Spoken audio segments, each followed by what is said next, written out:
الله تعالى وبركاته. مرحبا بكم في قناة مطبخ الخواتات. كنتمنى تكونوا بخير وعلى خير وانتم كتشاهدوا هذا الفيديو.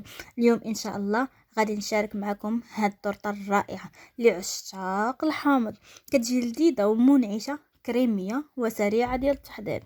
كيف كتشاهدوا معايا غادي نحضروها بمكونات بساط، بدون فرن، بدون كريمه، بدون فلون وجيلاتين، بدون جيلاتين. كتجي راقيه واقتصاديه. دوزو دابا المقادير وطريقه التحضير. المقادير البنات: عندنا لتر ديال الحليب، 6 معالق ديال مايزينا نشا، 5 ديال المعالق ديال السنيده، دانون فانيلا ساشيه، بيضه، قشره الحامض، نص كاس ديال عصير الحامض، وبسكويت اللي هذا هو النوع اللي كنستعمل البنات، فيه 200 غرام ديال البسكويت.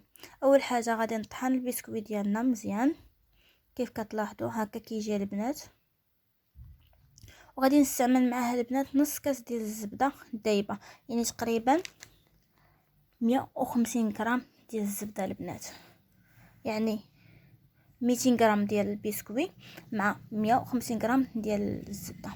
شوفوا البنات الطريقه باش كتكون هكا كنخلط الزبده والبسكويت كيكون هكا. دابا غنديرهم في القالب اللي غادي نستعمل به، يعني الشكل القالب اللي انا بغيت، وغادي نبدا نبسطو على القالب ونقادو حتى ياخذ لينا تيولي على شكل استوائي، يعني مسطح.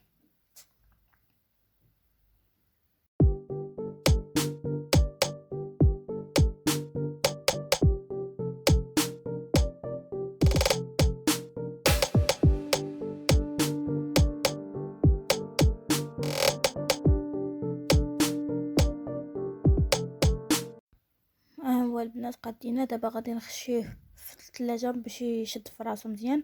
ندوزو ناخدو كاسرونه البنات وغادي نديرو فيها اطرو ديال الحليب مع قشور ديال الحامض، وغنديرو فوق البوطه على نار مهيله حتى يغلى لنا الحليب.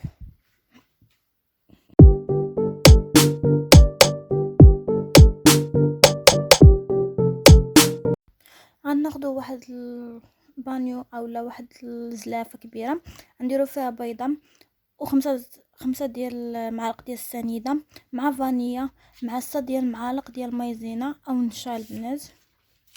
غادي نحركوهم مزيان، نخلطوا المكونات وغادي نضيف عليهم دانون ديال الفاني.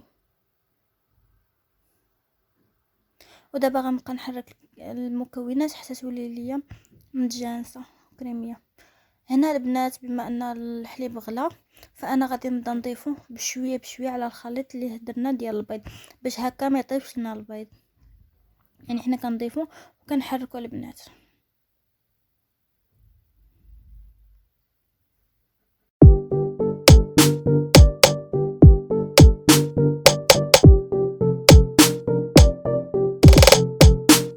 غنبقاو حتى نكملوا الخليط ديالنا ديال الحليب وقشور الليمون هكا البنات وحنا كنحركو. دابا البنات غنرجعوهم في كاسرونه وغادي نديروها فوق بوطه باش يعقد لينا الخليط ديالنا باش يعطينا الشكل كريمه. هنا البنات عقد لينا الخليط وغادي نضيفوا ليه نص كاس ديال الليمون وغادي نبدا نحركو مزيان، نص كاس ديال عصير الليمون، او كنبقاو نحركو البنات فوق الخليط حتى يتجانس لينا الخليط ديالنا. وهكا البنات غادي نخرج الكيكه ديالي، غادي نخرج المول ديالنا اللي درنا فيه البيمو، وغادي نخوي الخليط كامل الكريمه كامله وغادي نسطحها مزيان فوق ونغطي البسكويت ديالنا. وهنا البنات غادي نبدا نضرب واحد شويه بشويه ونقادها باش هكا ما تبقاش لينا مخسره في الجوانب. هنا البنات دخلتها للثلاجه وجمدت لي واحد شويه، من بعد خرجتها كيف كتلاحظوا زينتها بالليمون الحامض. تقدروا انكم تزينوها نتوما كيبقى اختيار التزيين ديالكم. كان الفيديو خفيف ظريف، كنتمنى ينال الاعجاب ديالكم. ما تنساوش الاشتراك، ما تنساوش تبارطاجيو الفيديو، وكذلك واحد كومونتير لتحت الى عجبكم لا فيديو اكيد.